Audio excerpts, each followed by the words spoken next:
Diario 16. A 11 de febrero de 1974. Se trata de un artículo extenso entre las páginas 10 y 12 del Diario 16 que trata sobre la monarquía y el futuro de la misma. Su título fue Inquietudes de Don Juan. Las inquietudes de Don Juan o Don Juan y la fuerza de la dinastía. Una polémica en 2 actos con prólogo y sin epílogo. Por una parte, Rafael Calvo Serer, incondicional de Don Juan de Borbón, defendiendo la candidatura del hijo de Alfonso XIII. Por otra parte, algunos grupos que aprovechan la ocasión para demostrar su antimonarquismo. Don Juan, inquieto por el futuro de su hijo, y el príncipe en medio. El rumor está en la calle y se afirma que la polémica no beneficia a la solución Juan Carlos. Lo único cierto del rumor es que la ley que podría completar la sucesión en favor del infante Felipe, hijo del príncipe Juan Carlos, aún no ha salido. Los círculos monárquicos dicen que debe asegurarse este paso, porque en caso de que el príncipe desapareciese sin jurar su cargo, estaríamos como estábamos, con España como reino, pero sin un rey seguro y con sucesión. Y habría que empezar otra vez la construcción del edificio para después dejarlo todo atado y bien atado. Podríamos estar como estábamos. Los observadores atentos de las polémicas, los gestos y las actitudes, dicen que todo puede haber servido para dar un empujón a la ley que completaría la sucesión, aunque este epílogo no lo esperasen ni Calvo Serer ni L'Express. La historia comenzó, no podía ser de otra forma, el Día de Reyes. Dicen que se concibió en Estoril, se desarrolló en París y estalló en Madrid. El Día de Reyes, epifanía para la Iglesia, el príncipe con su esposa en Londres y cumplido el protocolo de la Pascua militar en el Palacio del Pardo, se fue a Estoril a pasar la jornada con su padre, como todos los años. Recién nombrado el gobierno Arias Navarro y tras los decisivos días del atentado, la visita tradicional no tenía más misterios.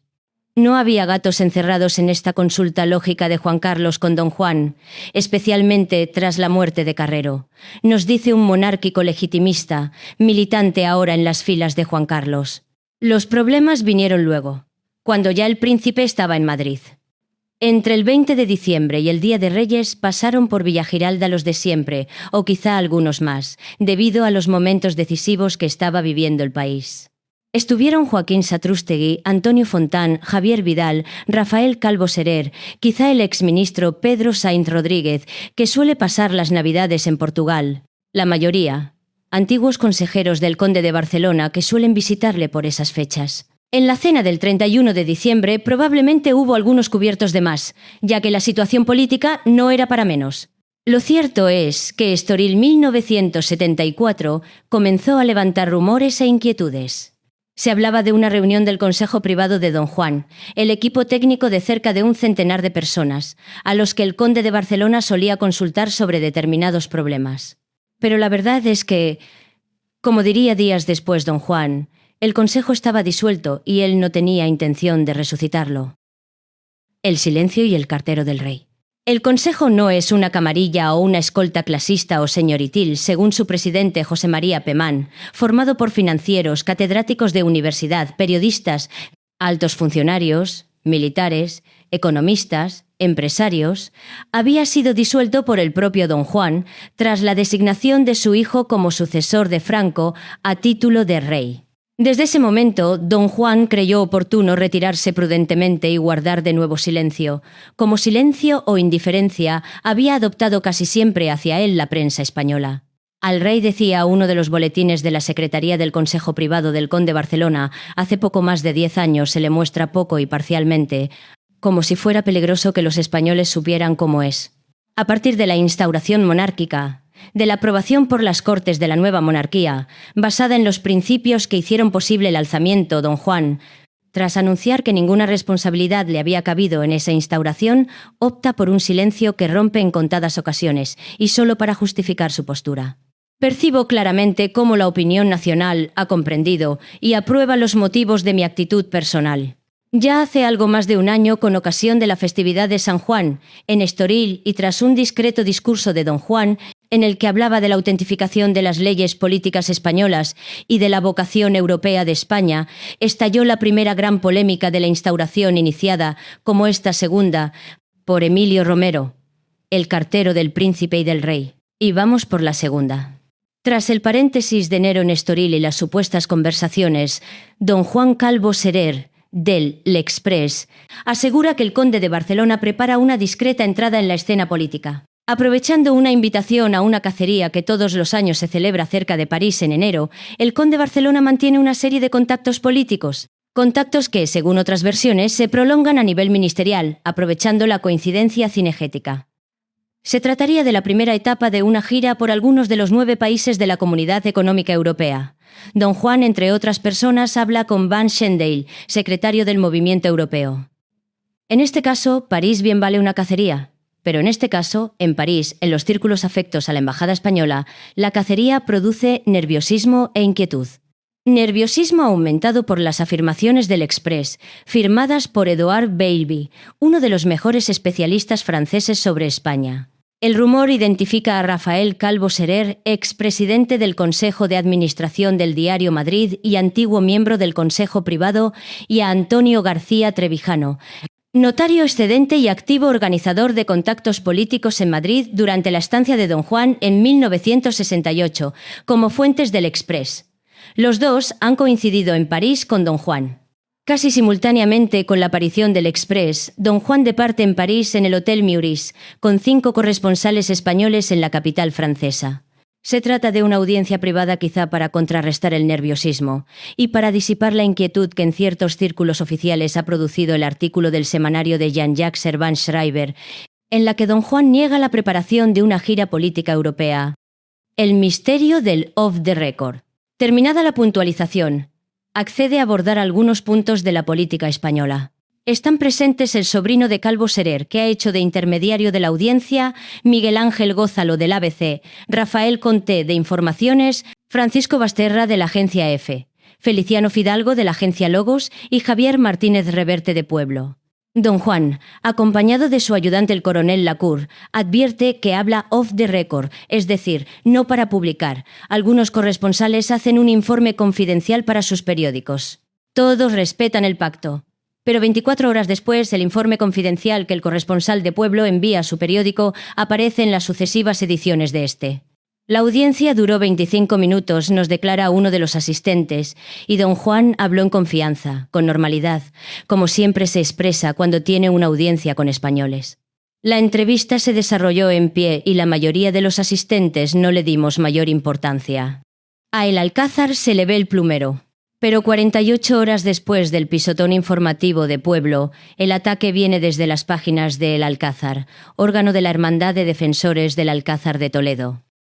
Hispano, seudónimo que se atribuye a un conocido periodista, habla de un conde a la caza de brujas. El conde es el de Barcelona, la caza la de París, y las brujas parecen representar esa monarquía liberal y democrática que defienden algunos partidarios de Estoril.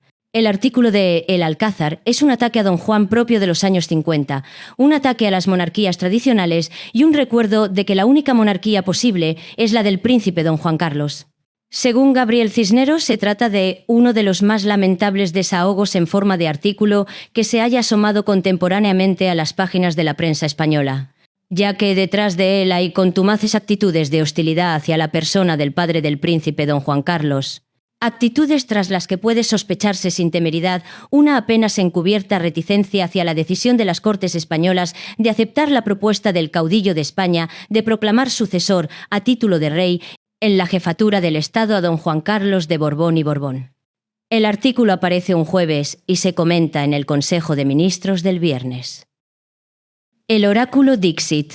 Y ese mismo viernes, Emilio Romero, el organizador de la primera polémica, el inspirador de esta segunda, el director del diario Pueblo, reaparecería, tras un esporádico silencio, para opinar sobre lo de París. La posición del conde de Barcelona, según él, está motivada por su alejamiento del país y por la defectuosa información. Calvo Serer y Trevijano son conspiradores galdosianos y son absurdas las inquietudes y preocupaciones de don Juan por su hijo, injustificadas y que deben ser miedos y ambiciones que le soplen al oído. A todo esto ABC, el órgano monárquico por excelencia, callado. Tras 2 días de meditación, replica al triste artículo del Alcázar. El segundo acto. El segundo acto se desarrolló en París. Teatro Le Monde. Artista invitado: Rafael Calvo Serer. Título de la obra: Juan Carlos después que su padre. Argumento: con la muerte de Carrero se abre una nueva etapa de la historia del franquismo. Los dos hombres que han luchado por la solución, Juan Carlos, Alonso Vega y Carrero, han desaparecido. El ejercicio independiente de la función dinástica es intransmisible. La elección está entre la continuación del régimen y la restauración de la democracia. Don Juan garantizaría las libertades democráticas y sería el rey de todos los españoles. Llegado el momento, el príncipe debería dejar el sitio a su padre. Simultáneamente, L'Express se pregunta sobre la posibilidad de una monarquía presidencial para España y solo consigue de Don Juan una afirmación ya conocida: yo no he renunciado aún a mis derechos a la corona. Derechos, por otra parte, inalienables. El diario, ya normalmente equilibrado en su lenguaje y que hasta el momento no ha dicho «esta boca es mía», irrumpe en la escena calificando de pirueta irresponsable la de Calvo Serer en Le Monde, descalificando al periódico parisino, llamando cejijunto y enredador al articulista y confiando en que el nuevo gobierno, en vida del jefe del Estado, dé los pasos necesarios en el proceso de institucionalización que en su día permita al príncipe ser cuanto el señor Calvo Serer pide que sea el futuro rey, pero por donde puede y debe serlo. Algo así como eliminar las inquietudes de Don Juan. Pueblo lo ve ya todo claro. Informaciones asegura por su parte que Don Juan no se está reservando para hacer su aparición en el momento oportuno. Según el periódico, el tema se ha desquiciado porque nadie piensa seriamente en este país que Don Juan pudiera algún día reclamar el trono de España. El Alcázar, más moderado tras su primera embestida, dice que la continuidad es irreversible, que se trata de una instauración y que el príncipe de España ha proclamado con su prudente conducta y patriotismo que la elección hecha por Franco no estaba equivocada.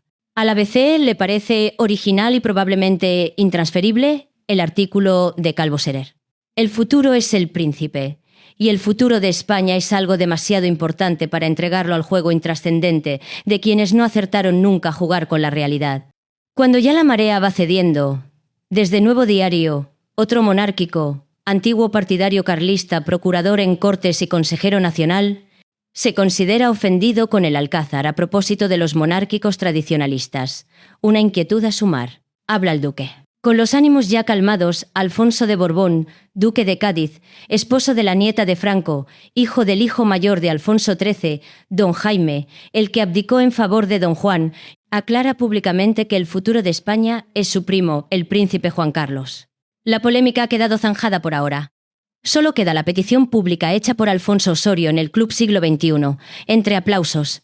Si el criminal atentado que recientemente ha ensangrentado nuestras calles, son sus palabras, nos ha llenado a todos de preocupación, pienso que mentes más preclaras que la mía pudieran profundizar sobre este tema, para que Su Alteza Real, el príncipe Juan Carlos de Borbón, pase a ser sucesor a título de rey, simplemente a término o plazo, cierto indeterminado, lo que supondría que con esta limitación temporal estaría a todos los efectos instaurada la corona y que los derechos de aquel serían absoluta y terminantemente transmisibles desde ahora a su hijo don Felipe de Borbón.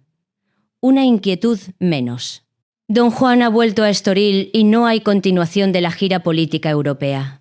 Queda una carta del coronel Lacour dirigida al director del diario Pueblo, afirmando que las declaraciones de don Juan eran off the record y que la transcripción aparecida en el periódico sindical no eran para publicar. Una inquietud más. Las declaraciones de don Juan. No tengo ambiciones personales, pero estoy al servicio de España. Yo creo que la monarquía de llegaría sin referéndum, pero habría que hacerlo después. No he reconstituido mi consejo privado. No lo voy a reconstituir.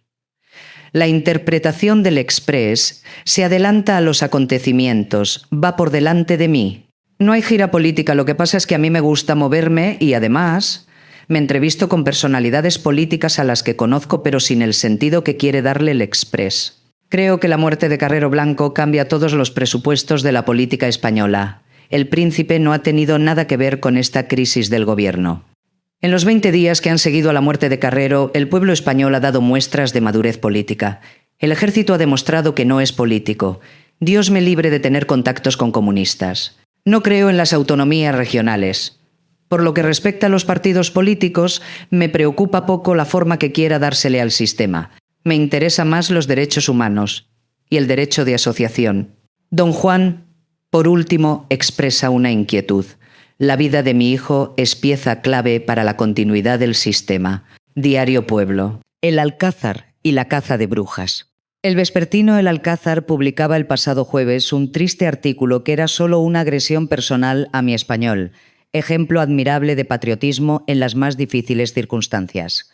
El punto séptimo de los principios fundamentales del movimiento establece precisamente como forma de gobierno en España la monarquía tradicional, católica y representativa que en 1966 fue votada en el referéndum de la Ley Orgánica por más del 90% de los españoles. ¿Qué insinúa entonces el Alcázar? ¿Que aquel referéndum estuvo amañado? ¿O es que tal vez el colega confunde el número de sus lectores con el de los partidarios de la monarquía tradicional? A eso sí. A los lectores del Alcázar sí que conviene cuidarles con extrema delicadeza para que no se constipen, dada la rareza del espécimen. Otro colega vespertino, el diario Pueblo, manifiesta su preocupación por el hecho lamentable y revelador de la presencia a su lado, al lado de la persona agredida por el Alcázar, de esos dos conspiradores galdosianos, Rafael Calvo Serer y Antonio García Trevijano.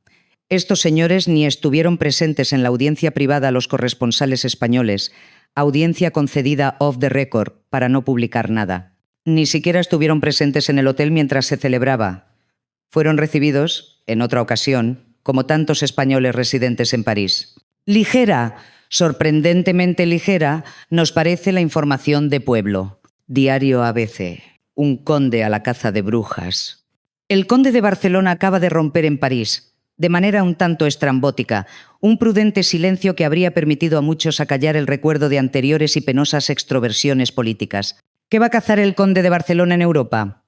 Mal asunto que se lance por Europa la caza de brujas en un instante en que las ratas del albañal político vuelven a la superficie, ansiosas de la depreciación del reino, a cuya jefatura está llamado su hijo por las leyes constitucionales. El conde de Barcelona parece no haberse percatado de algunas realidades bastante simples y enterizas. En España apenas si hay unos pocos monárquicos tradicionales a quienes conservamos como oro en paño, cuidándolos con extrema delicadeza para que no se constipen, pues dada la rareza del espécimen, no es cosa que la polución política arramble con sus últimos vestigios. El coto de Doñana de la monarquía tradicional debe ser preservado en beneficio del derecho político. Una vez que las previsiones de la ley de sucesión recayeron en el príncipe, el conde de Barcelona quedaba reducido ante las leyes constitucionales y ante el pueblo a una mera posibilidad de candidatura para el caso de que aquel, por una pirueta imprevisible del destino, no llegase a reinar. Sí, como ha dicho en París el conde de Barcelona, está al servicio de España. El mayor servicio que podría hacer es el de callarse y dedicarse de verdad a la caza deportiva y a sus andones náuticas, largando amarras del turbio espacio en el que hace su reaparición, como si para él, pese a la madurez de su edad, no fuera aleccionadora la experiencia de sus devaneos anteriores. El Alcázar,